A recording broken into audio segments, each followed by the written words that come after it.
KZSU-FM Stanford, welcome to another edition of Hearsay Culture. My name is Dave Levine, and I'm a professor at Elon University School of Law, as well as an affiliate scholar at the Center for Internet and Society at Stanford Law School. Today, I'm very excited and honored to have on the show a groundbreaking, up-and-coming politician in North Carolina, Representative Ricky Hurtado of the 63rd House District in North Carolina. Ricky was elected in the most recent election in 2020, so he is a new member of the North Carolina House. He is also a groundbreaking member of the North Carolina House in that he is the first statewide Democrat Latino elected in North Carolina history, which surprises folks, even in North Carolina, as well as in places that have larger Latino communities. Ricky is groundbreaking in a number of ways, and it's very fortunate that we have him on today, given the busy schedule in the state legislature. Ricky grew up in rural North Carolina, went through the public schools as a first-generation college student. He went to UNC Chapel Hill, the flagship state university here in North Carolina, and he was accepted as a Morehead Kane Scholar. He then went from there to Princeton University, focusing on public policy in the poverty and inequality sphere.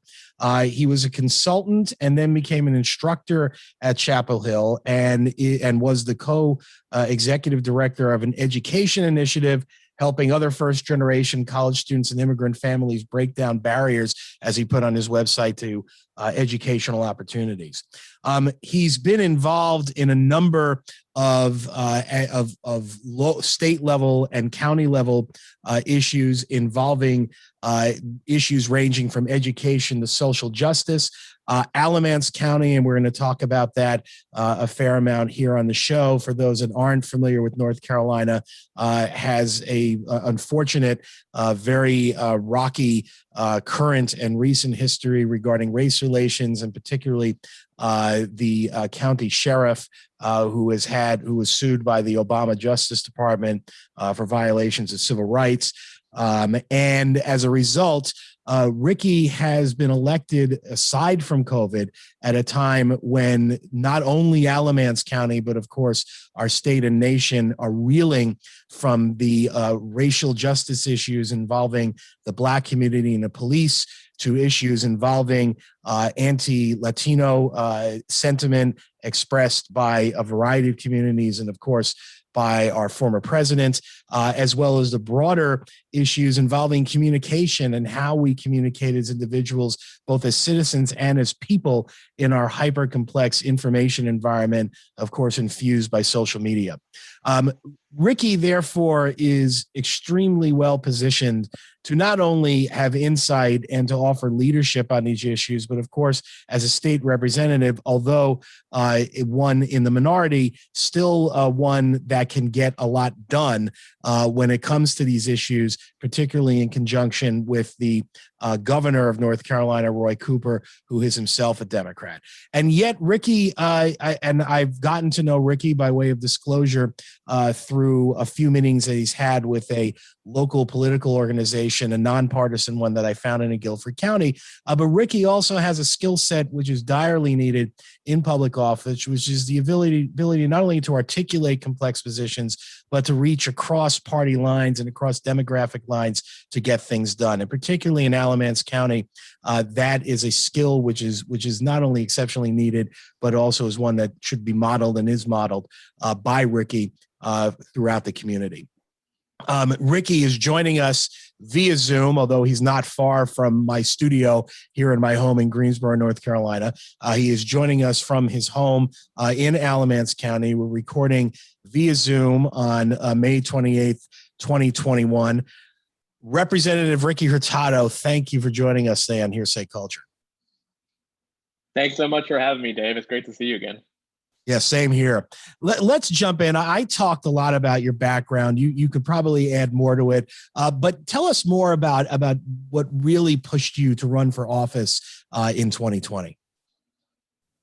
Yeah, that's a great place to start, and always the natural place to start. That was a very kind introduction, so I appreciate the kind words there in beginning this conversation.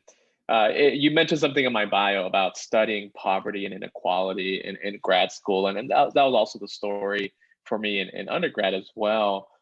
So much of that desire to understand the difference between the haves and the have-nots and what's really driving inequality in our society was driven by my own personal story. And so I'm the son of immigrants from El Salvador, from Central America, and my parents fled a civil war in 1980 to escape violence and to escape an oppressive government regime that was really moving quickly to take control of several of the neighborhoods that were close to where my mom and dad grew up. And so they claimed that they had been dating since they were like 5 or 6 years old. They were neighbors in the same neighborhood. And at age 20, my mom and my grandma, with her side of the family, made a decision to flee the country. This was right before Archbishop Romero had been assassinated, about 6 months before. And it was a point where a lot of Salvadoran families were asking themselves, should we stay or should we go? Honest, if we're speaking honestly, probably not a lot of different than some of the decision making that families are having to make right now as they face a different but similar decision point in whether they're fleeing their home countries to pursue a better life in the US. And so long story short, there is that they ended up landing in California after fleeing El Salvador, landing in Mexico City for a few weeks, and then finding a way to cross the border into the US and California. Now, granted, this was a wave that was coming to the United States at this point of refugees, right, fleeing a war in a war-torn country. And so they were, after landing in the United States, were able to be granted residency and then eventually citizenship decades later because of the comprehensive immigration reform that we saw in 1986 under the Reagan administration. And so you fast forward from LA, we moved from LA to North Carolina because I was sick with asthma. The big city life was not for my lungs. I was getting 2 shots every night due to my allergies and the pollution, and was sleeping with a respirator every night. And so my parents made a second tough decision where they, all it took was my dad's best friend telling him, hey, North Carolina's really green. I can get you a job out here. And times were getting pretty tough, as they were for a lot of families in LA. And so we found ourselves in small town North Carolina, where I became a product of our public schools and really began to understand what it meant to grow up in a small town in the rural South, where historically has been a story of a black and white binary, but now all of a sudden it's being introduced to a new multicultural reality as more immigrant families over the last 20, 30 years have moved to places like North Carolina, Tennessee, Georgia, and it's changing demographics and, by proxy, also changing the nature of politics in these small towns. And so I became a first generation college student, went to Carolina, went to Princeton, like you mentioned. And that journey made me realize that many of the challenges that I was seeing growing up, living paycheck to paycheck, I worked 2-3 jobs in high school trying to make ends meet at home with my parents. I realized that those problems weren't unique to us because my parents were immigrants. I began to recognize that there was just a challenge happening across the nation and across North Carolina for working families, where life was just getting more and more expensive by the week, by the month, by the year, and that a lot of families were facing similar challenges. And so that sort of put me on this path of public service and eventually politics. I think it helped that my college and then my grad school were paid for in full by scholarships that I was able to receive, which makes a life in public service a little bit more manageable. But yeah, certainly big influences in my life. Well, the cost of higher education is a topic that we could take up for the rest of the show. As someone that financed law school through loans, although I was very fortunate in a lot of ways, that kind of debt burden is one that I know is an area of interest for you, and maybe we'll come back to it. Let me. I'm sure many of my listeners are already thinking, and I don't know the answer, that you may have been one of few or the only El Salvadorian child in your town in North Carolina, but I might be wrong. Do you want to talk a little bit about that? And if that is right, how that might have and has influenced your perspective as an elected official? Yeah, that's a really interesting question. It certainly has influenced me, but not in ways that people may think. Sort of the complex identity of what it means to be Latino in the U.S. Is sort of a long conversation. My family was coming from a place like Los Angeles, which is essentially the capital, like outside of El Salvador, right? When it comes to Salvadorian culture and just the resettlement of a people, right? You see that also in places like Washington, D.C., where there's a large population of Salvadoran families as well. And so you get to a place like North Carolina, where you're beginning to see a larger Latino community present in both rural and urban parts of our state. But the majority of folks that live in North Carolina, I believe it's over 60%, are of Mexican descent. And so when you're growing up in North Carolina, the Salvadoran part of your identity doesn't really make a lot of sense, nor do people really care about it because it's new to them. And so we were one of a few families in small town North Carolina. I grew up in Stanford that identified as Salvadoran, but you didn't really see that identity in a very public way. It was dominated by Mexican culture, cuisine, demographics, etc. And so for me, and I know this is actually a story of a lot of young Latino youth in places like North Carolina, there became to be sort of this resentment being built up where you begin to be miscategorized, right, misidentified as Mexican, and it's confusing growing up because when folks are directing it to you, especially other kids, you know how kids are, right? It's a story, it's a conversation around identity and being used, in a bullying fashion, right? Around I guess the positionality of the Mexican community in a place like North Carolina. And so, folks usually use it as a way to sort of put you down. And as a kid, that makes you mad, right? And it's like, I'm not Mexican, I'm Salvadoran, but not recognizing the bigger picture, right? Where it's just really trying to other you in a way that hurt. And so that's a whole journey, right? Around really taking eventual pride in your roots and understanding where you came from and where your parents came from, and why that's so important as we think about this broader conversation around the Latino identity, and how it's not a homogenous identity, right? It is not a monolith, and which complicates matters for political consultants and folks trying to win elections, because there's different priorities, there's different origin stories, and there's different ways to engage in order to get folks mobilized and activated for things like a District 63 race, for example. And so it certainly did play a big role in Alamance County in running, because there was a lot of pride in the fact that there was someone from with Salvadoran roots that was running, and a lot of the voting eligible populations in Alamance County are from El Salvador, which is actually a really cool part to the campaign that I didn't anticipate happening. Yeah, and again, for folks outside of North Carolina or even the Piedmont, we're talking about generally a fairly rural county in Alamance. Maybe do you want to just give the quick overview demographic numbers for those that aren't familiar with the county itself? Yeah, it's one of the most rapidly growing counties in North Carolina. But that being said, there's probably just a little bit over 160,000 people in the county itself.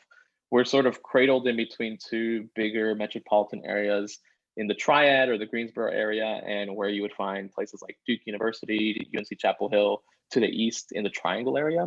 And so because of the growth in this corridor overall, Alamance County is also feeling that. And so at this point, the county is probably a little bit over 60% white, but we've had a rapidly growing Latino immigrant community here for the last 20 years.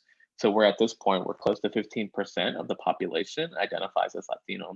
And the Black population making up the bulk of the rest of that percentage, about 27% identifying as Black. And so we're nearing sort of this sort of 50-50 majority minority sort of situation in Alamance County, and also a situation where it's like 50% people grew up in Alamance County, they know no other place as home, and then 50% of our residents are also part of this ingrowth that we're experiencing, this sort of changing of demographics where people didn't grow up in Alamance County. So people outside of the county, people outside of the state who are looking for a low cost of living and are also working in the surrounding areas and thinking about, well, where's a good place to settle? And so we are the story of sort of the rural slash suburban areas that are changing, I think, the nature of how we talk about politics and where people are thinking about where we're experiencing change in across North Carolina and across the nation. We're chatting with Representative Ricky Hurtado of the North Carolina State House on KZSU-FM Stanford and Hearsay Culture.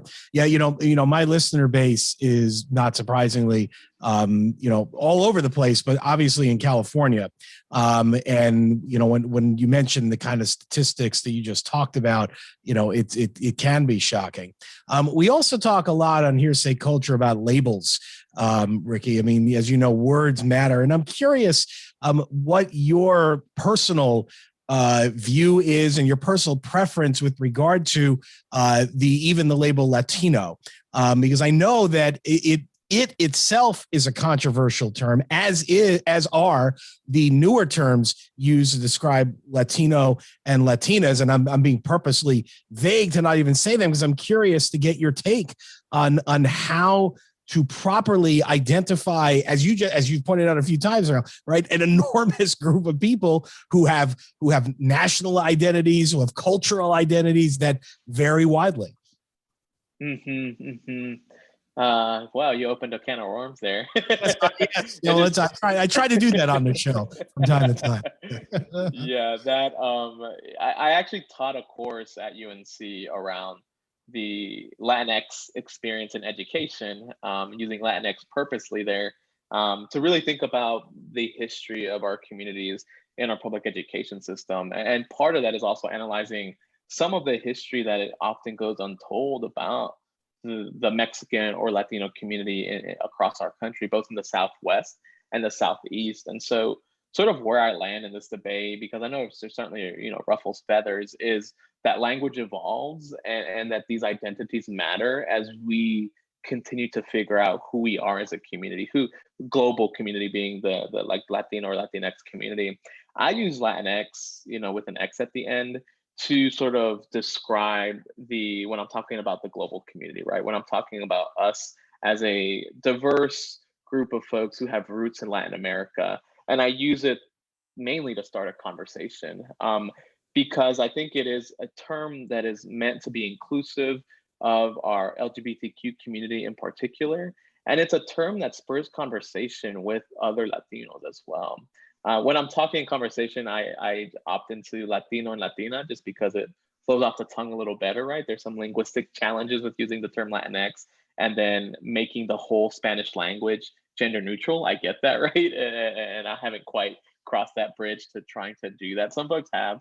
But I think that for me, it's an opportunity, especially I think of people like my parents, right? Who might hear that term and say, well, what the heck are you saying, right? And that's silly, right? Because they don't even use the label Latino because they, as first generation immigrants, actually identify much more closely with their nationality, right? So I remember interviewing students. I interviewed cooks in the kitchen, just random strangers on sidewalks, and I actually asked them the question that you asked them, and there was no two people that actually used the same term. Some people use Hispanic, some people use Latino, Latina. Some people use Latinx. Some people actually use Latine with an E in the end, which is an alternative to Latinx, but it's supposed to be a term that is actually more easily pronounced.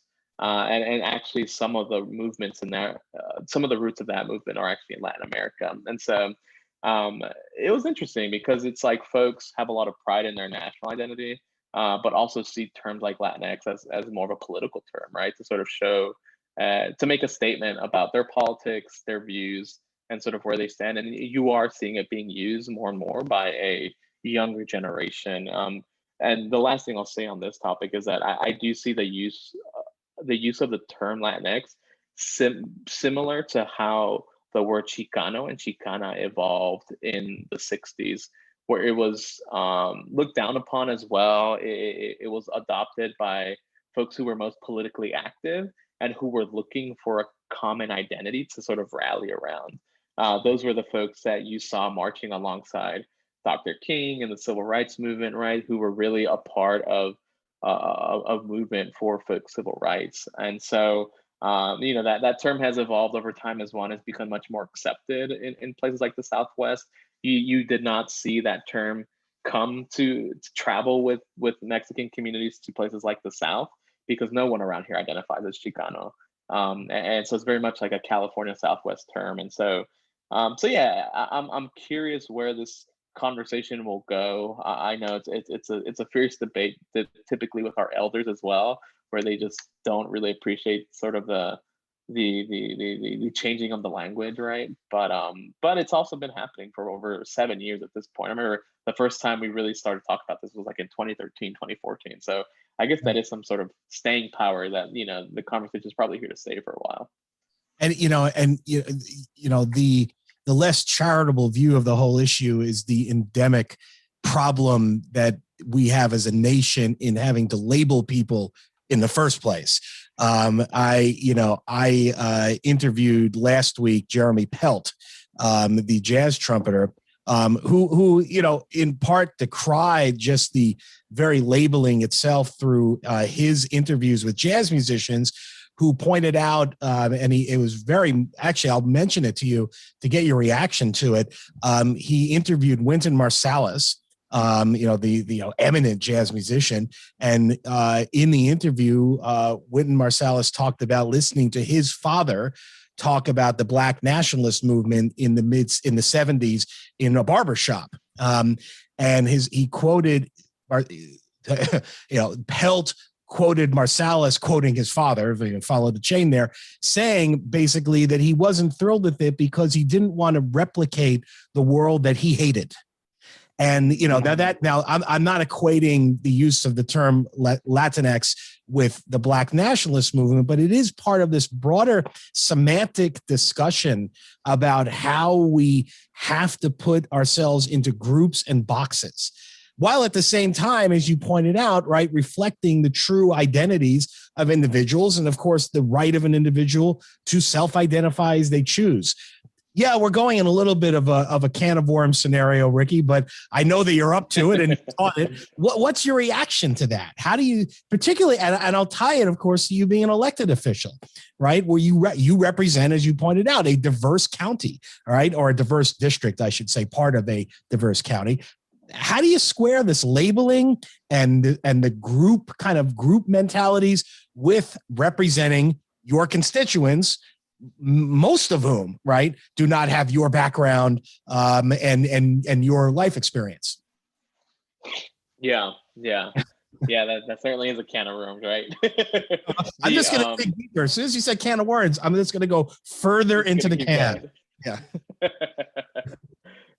It has been a challenge, right? I would be lying if I said it wasn't, to carry the label that you started out with, in particular, of being the first, right? The first Latino Democrat, the first Latino that the community has felt represented their story, their interests. And I think that's what makes it more significant, right? We have grassroots groups, we have political groups involved in North Carolina that see themselves in my election, right? Which I find incredibly humbling, and we do share a story, right, of being children of immigrants or immigrants themselves, and what it means to now be a part of the conversation. I do believe that representation matters, and I do believe that our differences should be celebrated, right? We can't. I don't sort of endorse the colorblind argument, right? That we are all the same, where we do have different histories, we do have different origin stories and unique challenges and opportunities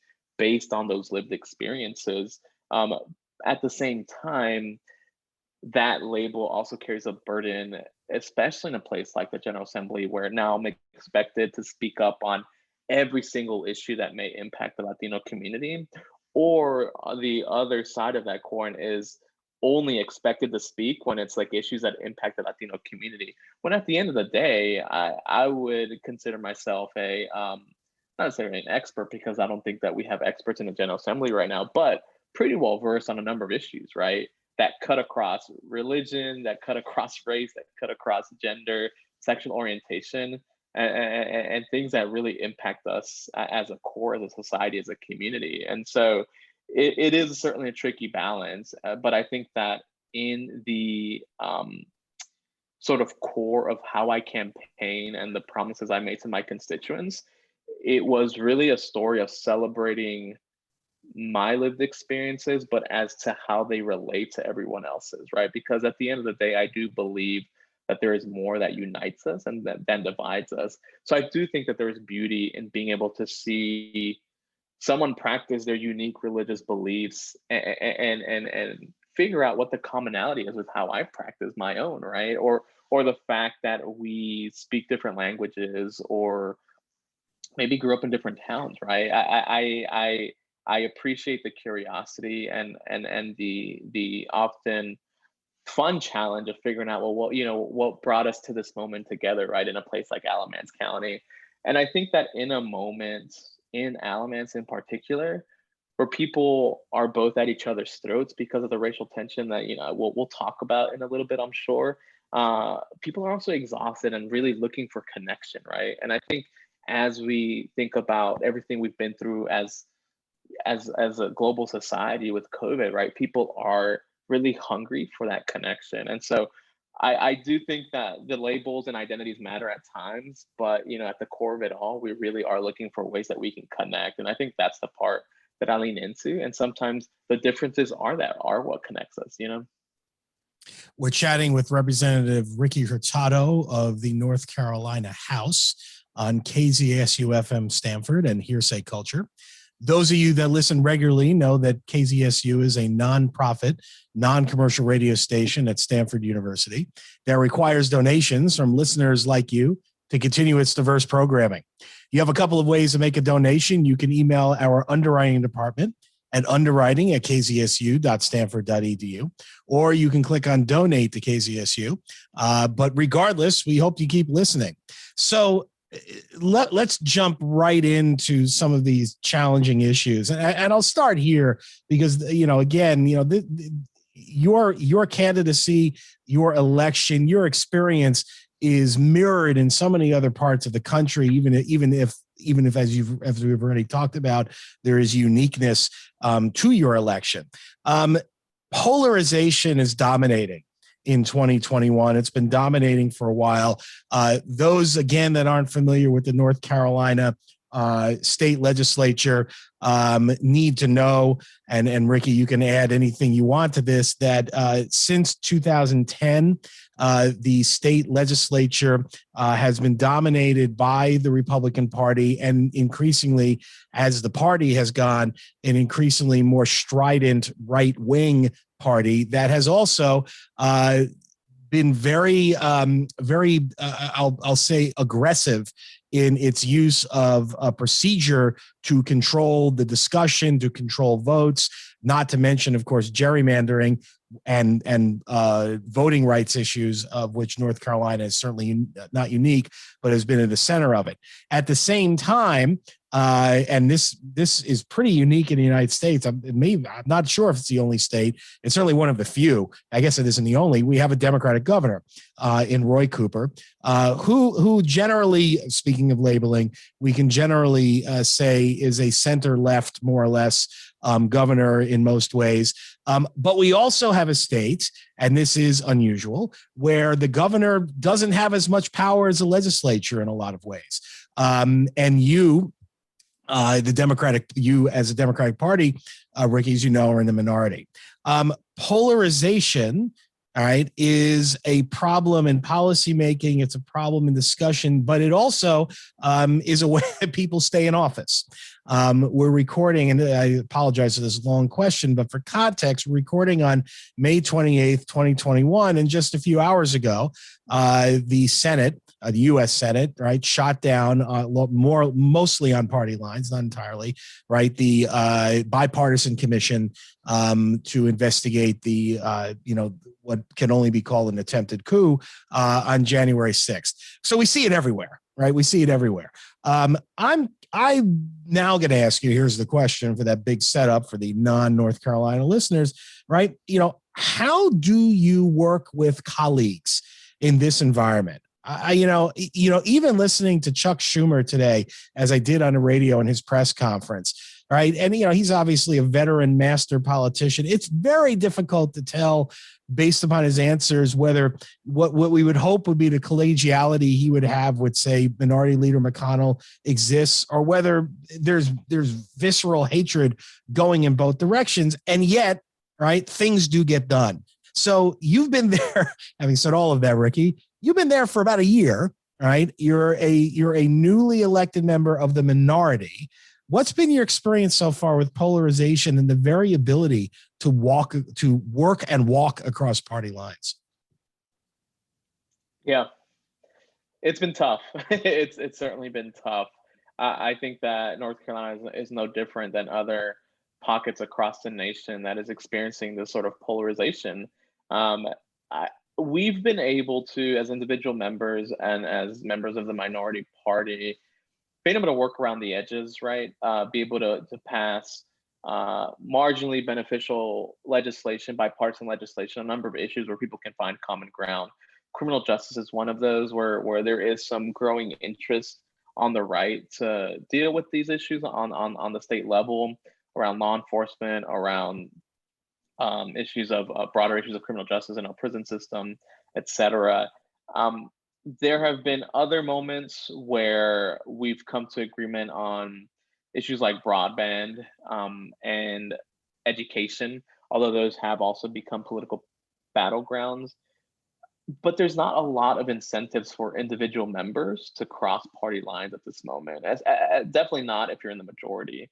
And I think the only reason that Democrats are in a relatively okay position in this session in the legislature is because we have a counterweight in the governor's veto, which we fought really hard for a few years ago.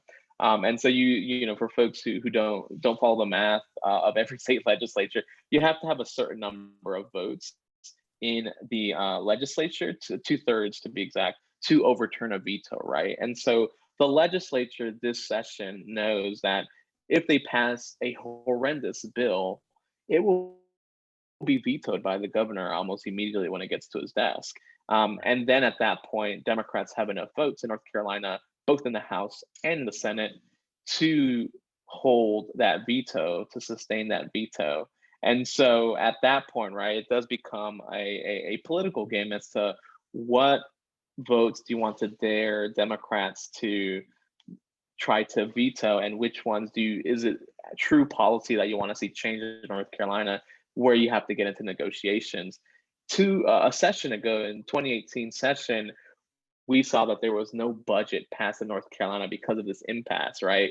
The governor and the Speaker of the House and the Senate Majority Leader, they all really butted heads around what the future of North Carolina should look like and what this budget should look like to be able to fulfill that vision. They played chicken and everyone lost because no one blinked and we didn't get a budget, right? I think there's been some pretty honest conversations when we started this session where the governor and the leaders of both the Senate and the House looked at each other and said, we didn't get rid of each other, right? The voters actually chose to maintain the status quo, which is bizarre. And I don't fully understand how Cooper keeps winning. And that's a whole nother conversation. But Cooper keeps winning, right? Cooper keeps winning. And so that counterbalance desperately helps with our efforts to try to negotiate a better budget for North Carolina, for us to make sure that there's an inclusive sort of conversation when it comes to the state's priorities. And so that, I guess I didn't really give you an answer to the polarization question, but I think I've come to the conclusion, right, that we've really lost the alignment of incentives for politicians to be bipartisan. And a lot of that comes down to sort of how our democracy is really structured right now when it comes to the incentives to gerrymander, right? To sort of suppress voting rights as we see across the country, and what it means for politicians to stay honest and accountable to their voters. I was just having this conversation last week where I was trying to make the case on another podcast as to the fact that when you have competitive races like mine in North Carolina, you feel more accountable to your voters, right? Because if you don't do a good job, you can get voted out in your next reelection. But that's not the case for most elected senators and House members in our current makeup of the General Assembly, where they're pretty comfortable and probably would, do not have to hold a single town hall, do not have to send out a single email. There's probably 60, 70% support, your way, regardless of whether you're a Democrat or Republican. And folks are sitting pretty, right? And so that there is no true incentive to dig in, work hard, and really produce better policy for the people of North Carolina, because it won't really affect your position at the end of the day. And so I think that's my biggest concern. How do we realign those incentives to make sure that the people are there for the right reasons and they're working on issues that actually matter to their constituents? Yeah, and we're talking with Representative Ricky Hurtado of the North Carolina House on KZSU-FM, Stanford, and Hearsay Culture. So, I'm wearing my journalism hat here, Ricky, which is a lot of what I do with the radio show. And this is a radio show in the sense that there are folks right now. This show is airing at 3 p.m. So it's about 3:35, or it should be, when the show airs Pacific time. People are heading home for the weekend, in the Bay Area. They're stuck on traffic, undoubtedly on 101. But there's a signal that KZSU has that goes most of the peninsula, okay, and across into the East Bay. Journalists have a role to play in this. Right. And I want to give you a very specific example, because it's one that's in the news regularly.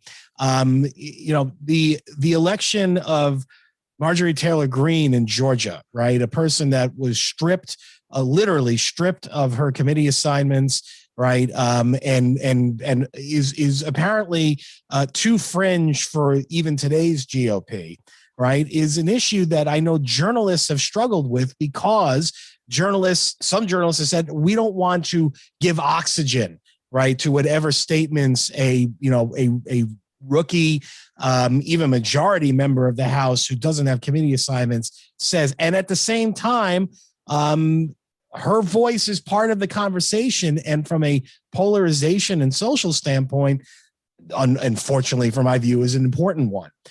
What would you say to me as a journalist?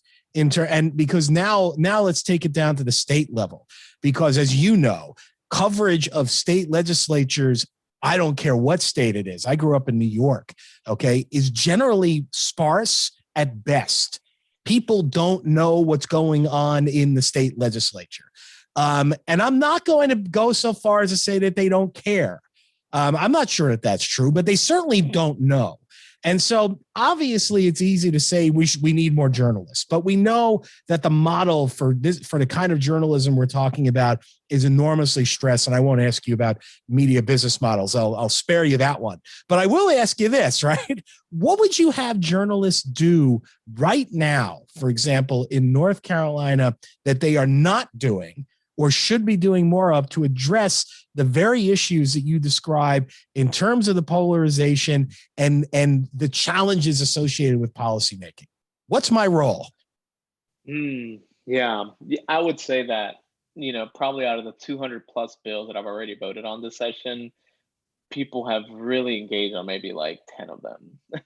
And I think it is due to this gap that you're describing this is probably the case in most states, but in North Carolina specifically, where there's a lot of interest on the conversation at the hyper local level, right? Due to sort of the controversial, tension-filled sort of issues that surround Alamance County, and then the conversation at the national level. The conversation at the state level isn't really happening, and so I do think that I would love for our local our local papers, right, to have, that, again, this is back to what you said, right, the media business model, but local journalists don't have that bandwidth to be able to cover what's happening in Raleigh every day, right? And so there's this piece of the puzzle that we're missing, where folks have no idea what's happening in Raleigh every day. And it's really, really concerning, because I would argue that state level government, state policy probably has, some of the greatest impacts on your life that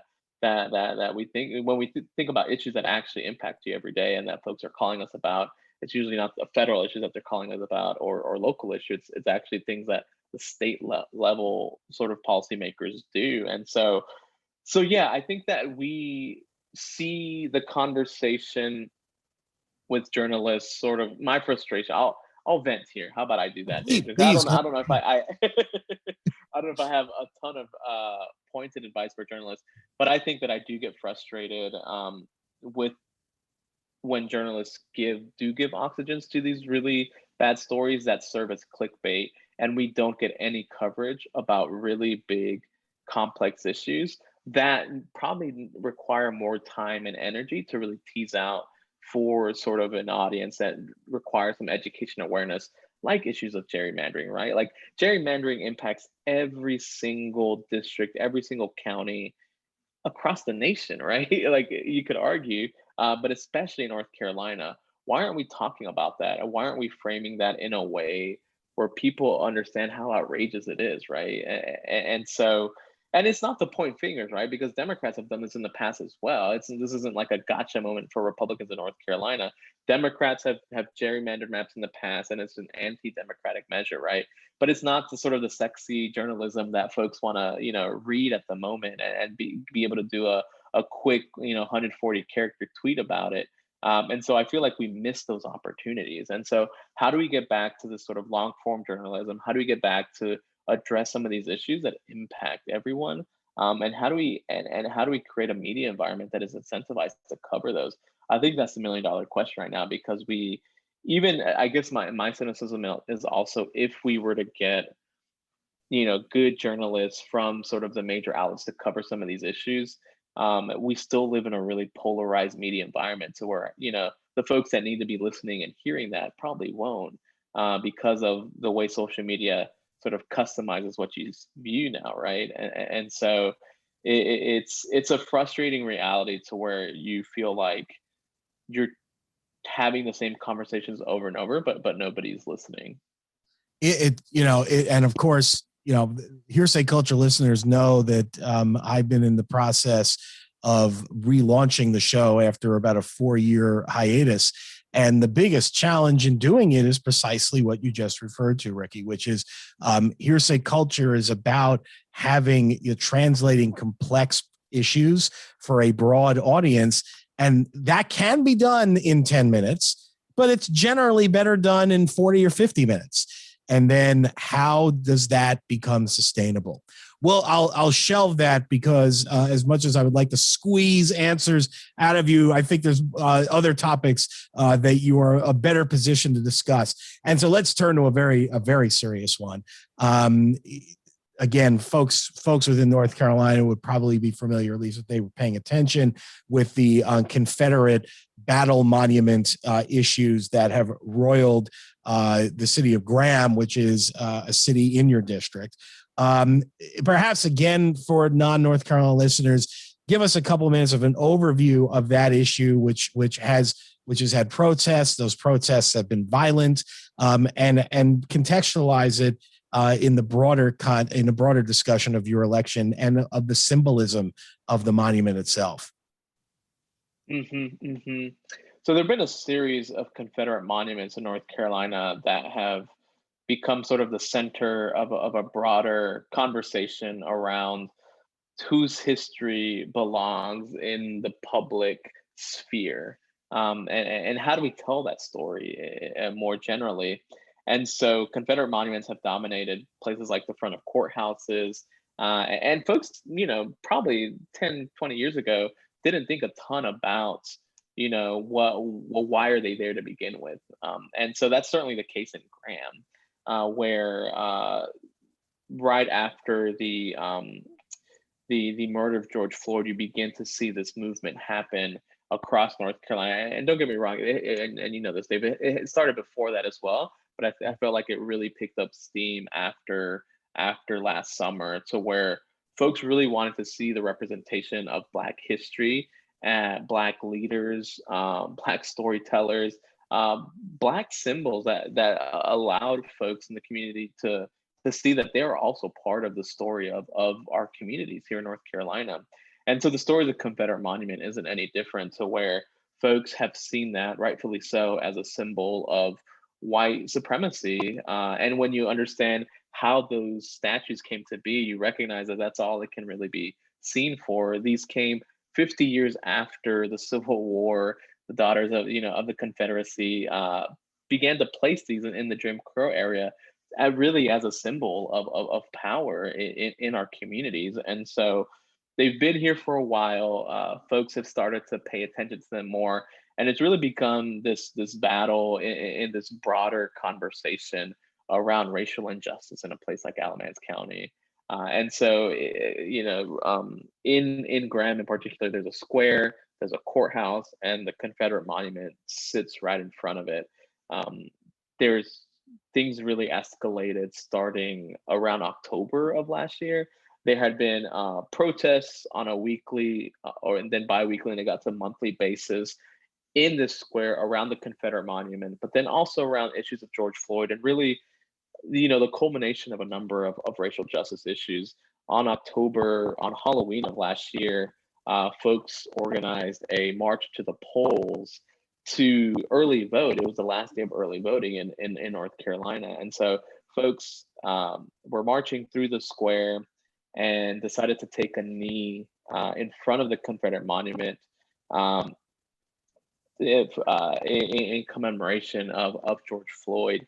And that in that moment was when police officers really escalated the tension in that rally by citing some things like there were been improper equipment that had been brought to the rally. It wasn't even a protest; it was a rally and a march to the polls, and began pepper spraying and tear gassing the folks who were marching. And so just an extreme escalation for what it was, and led to a really ugly scene that will forever be remembered in Graham in what was, a really tense election to begin with. And so there were folks in that crowd that didn't even get a chance to vote, that were planning on voting and registering the vote on that day and voting. And there's actually, I think, some lawsuits related to that as folks think about what the aftermath of that was. And so that's sort of where we find ourselves, sort of a moment in time where you're seeing a sort of I don't want to call it an uprising, but a sort of a moment of racial consciousness in Alamance County, and where younger people in particular are really saying enough is enough, and how are we reflected in our community overall.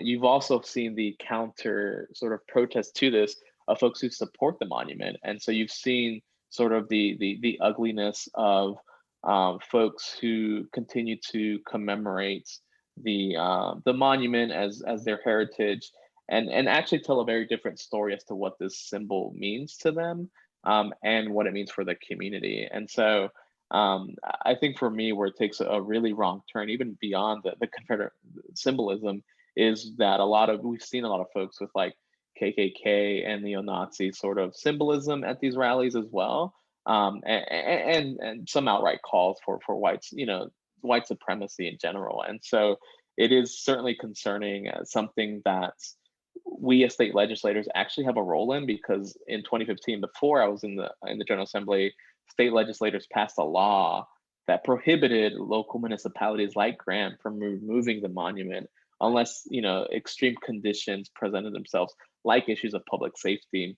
I would argue we're in that moment where extreme conditions have presented themselves, like the public safety of our community, and tensions just continue to rise as people continue to have protests and counter protests, and things have gotten really tense down there. And so we'll see where that chapter in Graham sort of leads us to. I've started having conversations with other local electeds, with other leaders, to sort of figure out what's a way forward. Because I think for me, what I think my role here is, as the representative of this district and as someone who also won in this tense environment, right, is that I think that and my critique for what's happened so far is that we need some show of leadership. Everyone has been trying to sort of sweep this under the rug and pretend like it's just going to go away, where we know that, sure, the conversation for the most part is around the monument, but we know that that symbolizes something much bigger, right? Which is this racial injustice and segregation and division of opportunity in our community. And there's just frustration that's boiled over where people are saying, yeah, you're right, what about us?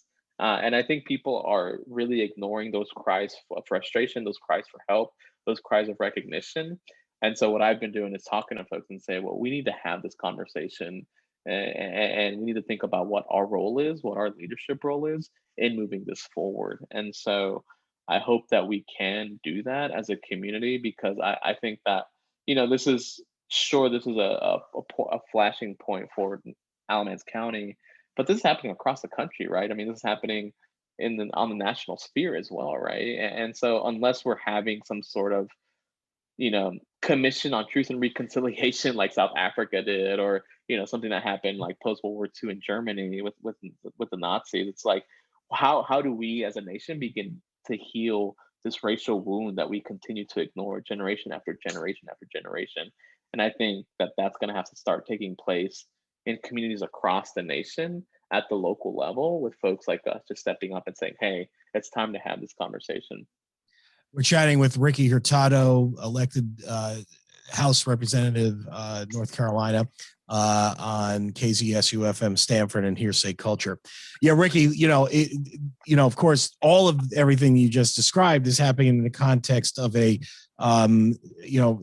somewhat disorganized reopening as we emerge from the COVID pandemic of the last 15 months, although obviously it still rages. And as we, sit here now, about half of the U.S.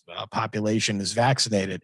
What do you see as the next year looking like? I know you don't have a crystal ball, and I'm not asking you to be a futurist, but what do you expect life to be like? And I'll make it easier for you and say in Alamance County, right, over the next year. Where does this go? Yeah.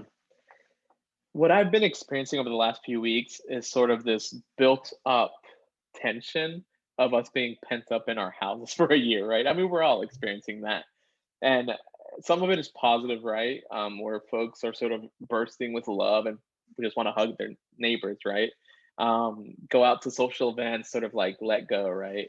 It's been that sort of year for all of us. But then the other part, which I think has much more negative repercussions, is the things like the racial tension we just talked about, right? And you begin to see examples of that in other spots in our community. And so much of the racial tension and controversy has been centered around the Confederate monument in a certain specific geographic location, physical location in Alamance County and Graham. But we just had this huge blow up at our school board meeting over issues of race as well, where parents got mad over a yearbook and the spread of a timeline around Black Lives Matter and sort of the movement that started springing up last summer, which led to an argument at the school board meeting and sort of began to really become a black and white conversation and how it's portrayed in the media and what happened at the school board meeting. And so I think those moments are going to continue happening, right?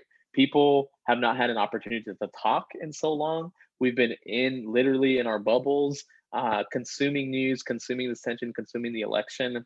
And so I think that, these things are sort of going to collide in public whenever we start to have these really challenging conversations. And so, again, that's sort of where I'm thinking about with other community leaders, faith-based leaders, business leaders, electeds. Like, we can't just we can't just re-enter society without thinking intentionally about what that looks like for us. We're historically bad. Well, yeah. I mean, interrupt you on this and push you, right? Because that's the leadership role, isn't it? Right. In other words, exactly. I mean, isn't it incumbent upon Representative Ricky Hurtado and his colleagues to create the space where these discussions can happen? Of course, we know that elected officials, and this is true on both sides of the aisle, but yes, it is dominant, it seems, in the current Republican Party, have more or less given up the town hall, or it's so scripted, right, that it's not really a town hall. But isn't that precisely the opportunity to which you refer, that elected officials combined with, certainly the journalism profession and others, create the spaces not for, right, myopic, siloed discussion, but for actual exchange of ideas and viewpoints towards a concrete goal? Or is that just out the window? Well, I'm naive enough and young enough and new enough to think that we need that, and we can't do it. And that's certainly my aim. If I do anything this 2-year session, this 2-year term that I've been elected to, it's precisely that, right? I mean, there's policy we want to pass in Raleigh, and there's like big picture stuff around infrastructure, broadband, education, etc. But like, if we don't figure out the civic culture and civic engagement piece of it, I think we're doomed, honestly. I mean, and I don't mean to be so pessimistic, but we are at each other's throats. And I think that in places like Alamance, we have been so comfortable with the leadership that we have and with sort of the direction and narrative of who our county is, that no one feels compelled to act. And I think for me, my election for many was a wake up call that this was possible to have different representation in Alamance County. And I'm not saying that, my single election will completely change the trajectory of Alamance County, but I think it made people realize that our community is much more diverse than they realize, and that we actually have a much more split political viewpoint than some gave us credit for as a place that's been a deeply red county for so long. And so I think that you're exactly right? And that's exactly what I am doing with my colleagues, and what I want to continue to do, especially as we reopen, is, the last few weeks have been, sort of a reopening sort of space for us in North Carolina. And I've been seeing folks and meeting folks and saying like, hey, we actually need to talk about what happened the other week at that school board meeting, right? Like, we need to talk about the conversation and the media piece that came out on this, because that's not really okay. And I'm not pointing fingers at you, right? Because that's not going to lead us anywhere. And I'm not saying it's incumbent on only us as Democrats, but we should talk about this. And I don't think that we've had that opportunity in Alamance County in a really long time, because it's, quite frankly, a county that has 5 Republicans on the county commissioner, has, technically a nonpartisan school board, but that leans, pretty right. And we've had until 2021 a 3-0 state delegation and a Republican congressman on top of that, and 2 Republican senators, right? So there was no incentive to talk, and I forced my way in the conversation. We'll see if I get more than 2 years, Dave. But I think that that's part of what, exactly, you're right. It is leadership, and I think that it's the moment is now to do that, because if we don't do it now, then I think we lose a real opportunity, as folks are resetting in many ways, right? And talking about, well, what does post-COVID life look like for us? I think a lot of things are going to change, and I hope that part of what we do is cut through the misinformation and the social media bubbles that we are, and all the challenges we just talked about around media and journalism. Some of us just going to be this really organic neighbor to neighbor, people to people, human touch sort of connections that begin to sort of lower the temperature and begin to change hearts and minds around some fundamental stuff that we need to be on the same page with as a society. Yeah, and look, I mean, Rick, I mean, that's, I am looking to engage my listeners. I am not looking to placate my listeners or to kowtow to convenient narratives that exist, even if they're ones with which I personally might agree, because that's not how we move forward. We've only got a minute left here. I've got to ask you quickly, what are you reading these days? What's top on the shelf? And this, and this is a hard question for readers. So, but go ahead. What are you reading right now? Well, if I'm being very honest, it's House Bill 946 and 947. There we go. Yeah. Well, good for you for reading it, because lots of people. The book that I picked up that I didn't get a chance to even get halfway through because we got really busy in session was President Obama's newest book, and his story. And it's always been, it's very cliche to say at this point, but it's still very honest, where his story has always been motivational for me to sort of get started in politics. And yeah, sometimes it's nice to sort of reflect on the past mistakes of others, and successes. And so I started reading sort of a lot of the Obama years because of this issue that we've been talking about for the last hour around polarization and compromise. And I find myself in a moment where I want to find people, meet people where they are, find common ground, and see where that may lead us, right? As a Democrat, trying to sort of figure out, how do I engage with Republicans? And then I read some of the Obama years and realize that he tried to do all that and it led nowhere, right? They blocked him left and right. McConnell had, evil genius plan to figure out how to really obstruct any progress from happening under Democratic leadership. And he was successful in doing so. And you begin to see that there were no consequences for obstructionism and a halt in progress, politically speaking, and few reasons for them to sort of act in any other way. And so it sort of leaves me in a difficult position where I think that things are slightly different in North Carolina because we have a Democratic governor. But we'll see. Ricky Hurtado, State Representative, thank you for joining us today on Hearsay Culture. You are invited back, of course, as we lead up to the election, but also through it, and hopefully this is the beginning of a long and illustrious career as an elected official, not only in North Carolina, but perhaps on a national level. And I won't ask you to make news on that front. Ricky, thank you so much for joining us today on the show. Thank you so much for having me.